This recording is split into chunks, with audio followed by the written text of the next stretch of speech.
Hello friends, welcome to quick revision point. Friends, आज हम वाक्य के प्रकार में उसके 8वें प्रकार को समझेंगे डिटेल में। तो चलिए स्टार्ट करते हैं फ्रेंड हिंदी में। फ्रेंड, हिंदी में वाक्य के प्रकार जो होते हैं अर्थ के आधार पर 8 प्रकार के होते हैं। विधानवाचक वाक्य, निश्चय निषेधवाचक वाक्य, प्रश्नवाचक वाक्य, संदेहवाचक वाक्य, संकेतवाचक वाक्य, इच्छावाचक वाक्य, आज्ञावाचक वाक्य और विस्मयादिवाचक वाक्य।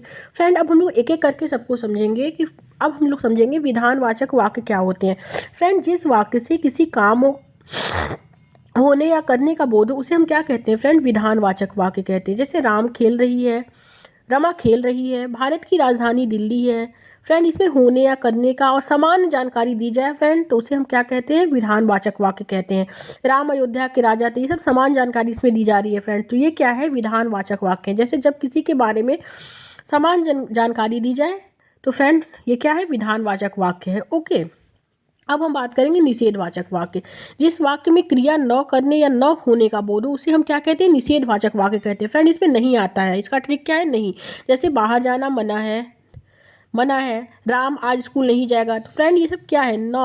न या नहीं हो का भाव आए तो फ्रेंड वो क्या है? निषेधवाचक वाक्य। इस वाक्य में नहीं आएगा फ्रेंड। ओके, अब हम आगे देखते हैं। आगे क्या है? प्रश्नवाचक वाक्य तीसरा है। जिस वाक्य में प्रश्न का बोध हो उसे हम क्या कहते हैं? प्रश्नवाचक वाक्य कहते हैं। जैसे तुम क्या कर रहे हो, इसमें प्रश्नवाचक चिन्ह है। तुम कहाँ रहते हो, प्रश्नवाचक चिन्ह है। तो ये क्या है फ्रेंड? प्रश्नवाचक वाक्य है।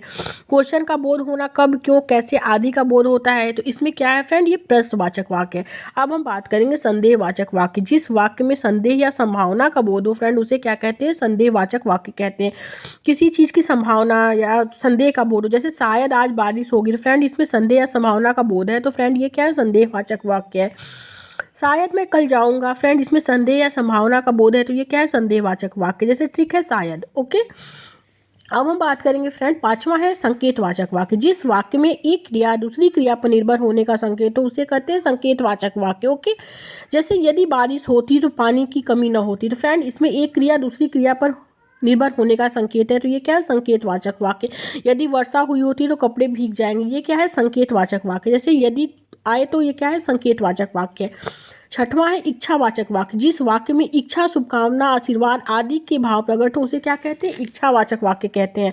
जैसे मुझे आज बाहर जाने का मन हो रहा है, इसमें इच्छा व्यक्त हो रहा है फ्रेंड। आपकी यात्रा सुखद रहे, ये है, इसमें आशा व्यक्त की जा रही है। ईश्वर करे आप हमेशा खुश रहें, आशीर्वाद हो रहा है। तो ये सब क्या है फ्रेंड? ये सब इच्छावाचक वाक्य। इच्छा, शुभकामना, आशीर्वाद, आशा, ये आए तो इच्छावाचक वाक्य। अब बात करेंगे आज्ञावाचक वाक्य। फ्रेंड, जिस वाक्य में आज्ञा, उपदेश, आदेश, अनुमति या प्रार्थना आदि के भाव प्रकट हो उसे क्या कहते हैं? आज्ञावाचक वाक्य कहते हैं। जैसे तुम बाहर जाओ, कृपया शोर न करें, ये सब आज्ञा के भाव है। एक गिलास दूध लाओ, आज्ञा के भाव जहाँ है फ्रेंड वो आज्ञावाचक वाक्य है। ओके, अब आठवां है विस्मयादिबोचक वाक्य। जिस वाक्य में विस्मय, हर्ष, क्रोध, घृणा आदि के भाव हो उसे फ्रेंड विस्मयादिबोधक वाक्य कहते हैं और विस्मयादि का चिन्ह लगा रहता है। जैसे अरे तुम कितनी सुंदर लग रही हो, वाह कितना मनोरम दृश्य है, तो फ्रेंड ये क्या है? ये विस्मयादिबोधक वाक्य है और इसमें विस्मयादि का वाचक का चिन्ह भी लगा है, तो ठीक इसका चिन्ह है फ्रेंड। ओके, तो ये क्या है? विस्मयादिवाचक वाक्य फ्रेंड। Thank you.